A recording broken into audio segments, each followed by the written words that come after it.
Tujuan kami apa? Target kami pertama, mengajak umat Islam bersatu. Yang sudah lalu. Tidak perlu dipermasalahkan. Ayo kita membangun Indonesia bersama. Menjaga NKRI kita, menjaga kebersatuan kita, menjaga kebersamaan kita. Ada perbedaan, ada. Apa yang saya sampaikan tidak semua bisa terima. Boleh, itu hakmu. Beda pandangan, beda pikiran, beda otak. Saya tidak bisa maksa untuk menerima apa yang saya sampaikan. Tetapi tetap kita saling menghormati walaupun ada perbedaan di antara kita.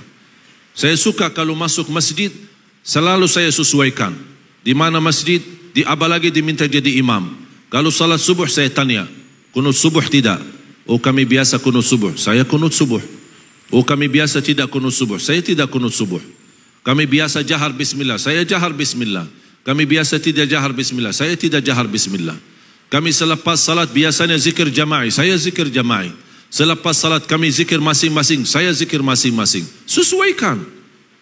Ini semua perbedaan, tidak mungkin bisa disatukan. Jangan harap satu saat NU sama Muhammadiyah jadi satu. Satu pandangan, satu pemahaman. Tidak bisa. Karena itu lawan sunnatullah. Sunnatullah, Allah menciptakan manusia dengan adanya perbedaan. Kenapa tidak bisa disatukan? Karena beda otak. Dan tidak bisa jadikan manusia satu otak, satu fikiran, satu pandangan. Contoh sederhana, Imam Syafi'i belajar agama sama siapa? Muridnya siapa? Imam Maliki. Imam Maliki gurunya, tapi kok bikin mazhab sendiri? Tak pernah Imam Maliki protes. Kok selama belajar sama saya terus bikin mazhab sendiri, enak-enak sih? Tak pernah protes. Tidak pernah Imam Maliki berkata Imam Syafi'i sesat. Beda pandangan. Bahkan Imam Syafi'i sendiri punya dua pandangan, dua mazhab. Saya pernah baca satu buku, sangat bagus. Sayang sekali belum ada bahasa Indonesia. Al-Imam Syafi'i wa madhabuhu al-qadim wa madhabuhu al-jadid. Imam Syafi'i dengan mazhab yang lama dan mazhab yang baru. Kok Imam Syafi'i punya dua mazhab? Ketika saya baca judulnya, kok Imam Syafi'i tak konsisten? Tapi begitu membaca dalamnya, subhanallah, terlihat kekayaan ilmu Imam Syafi'i yang mampu menyesuaikan. Ketika dia berada di Irak, beda ketika dia berada di Mesir. Beda budaya, beda kebiasaan, beda lingkungan, beda suasana. Makanya dia bisa menyesuaikan dengan ilmunya, cocok di Mesir dan cocok di Irak. Saya yakin kalau Imam Syafi'i masih ada, apalagi datang ke Indonesia, ada mazhab yang ketiga yang cocok dengan selera orang Indonesia. Dan perbedaan itu bukan berarti Islam, memang Islam satu, Quran satu, Nabi Muhammad satu. Apakah dasar Imam Maliki membawa agama Quran dan Sunnah?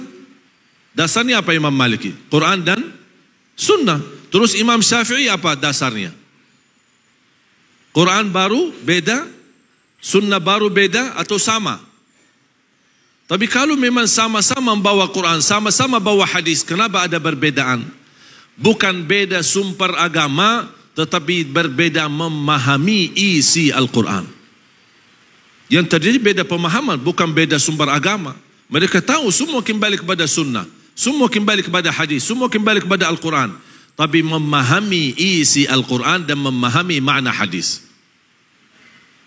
Jangankan berbeda antara Imam Malik dan Imam Syafi'i, antara sahabat yang guru mereka adalah Nabi Muhammad sallallahu alaihi wasallam, yang mereka ahli bahasa Arab murni, yang memahami bahasa Arab, yang memahami isi Al-Quran, tidak perlu dijelaskan. Tetapi banyak hal terjadi berbeda pemahaman di antara sahabat, sedangkan Rasulullah SAW membawa satu perintah. Kisah yang masyhur, hadis yang masyhur, hadis kisah Yahud Bani Quraidah. Ketika Rasulullah SAW memerintahkan mereka, kalian salat asar di Bani Quraidah. Mereka salat zuhur sama Rasul, kemudian berjalan menuju menjalani tugas ke kampung Bani Quraidah. Apa perintah Rasul? Jangan kalian salat asar kecuali di Bani Quraidah. Kalian salat asar di kampung Bani Quraidah. Rombongan sahabat jalan, di tengah perjalanan masuk waktu asar. Tolong perhatikan kisah ini. Di waktu perjalanan masuk waktu asar, muncullah dua pemahaman. Satu berkata kami mau salat asar di jalan karena sudah tiba waktunya. Golongan B berkata, mohon maaf, kami diperintahkan Rasulullah salat asar di kampung Bani Quraidah. Beda pemahaman. Mereka berdebat untuk saling menjelaskan. Golongan A yang berkata kami salat di jalan karena kami belajar salat itu lebih afdal di awal waktu. Yang kedua, maksud Rasul salat asar di Bani Quraidah, bercepatlah jalan agar bisa bertemu asar di Bani Quraidah. Ini bagi tafsir, bagi ijtihad. Sahabat golongan B, mohon maaf, kami tidak mau bagi ijtihad, tidak mau bagi ta'wil, tidak mau bagi tafsir. Perintah jelas, salat asar di Bani Quraidah. Sami'na wa ata'na. Sudah selesai. Ini ijtihad, ini tidak mau bagi ijtihad. Ini bagi ta'wil, ini tidak mau bagi ta'wil. Sampai ke salat asar sebagian, sisanya salat asar di Bani Quraidah. Ketika mereka sampai ke Bani Quraidah, sudah tiba waktu maghrib, sedangkan mereka belum salat asar. Salat asar qada, kemudian salat maghrib. Terjadi masalah, perbedaan. Mereka kembali kepada Madinah dan bertemu Rasul. Ya Rasulullah, terjadi silsilah perbedaan di antara kami. Ada yang salat di jalan, ada yang salat di kampung Bani Quraidah, padahal sudah masuk waktu maghrib. Yang benar yang mana ya Rasulullah? Rasul menjawab, dua-duanya benar. Dua-duanya benar. Semua berdakwah di Indonesia, insya-Allah saya yakin semuanya niat baik untuk Indonesia. Silahkan Bapak Ibu belajar. Siapapun yang datang ke tempat kita, tidak usah tahu latar belakangnya. Tidak usah tahu dia tamat mana.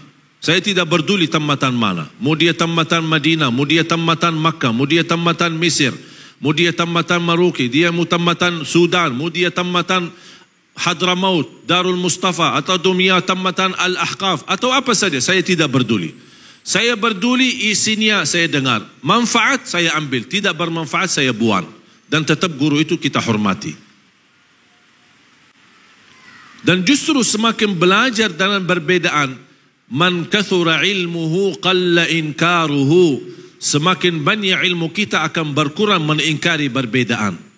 Yang membuat kita tidak menerima perbedaan karena kita tidak belajar. Kita hanya belajar satu pihak, membenarkan diri, merasa diri benar, yang lain sesat. Nah, ini bahaya. Anda berhak membela pendapatmu, tapi anda tidak berhak menyiasatkan pendapat orang lain.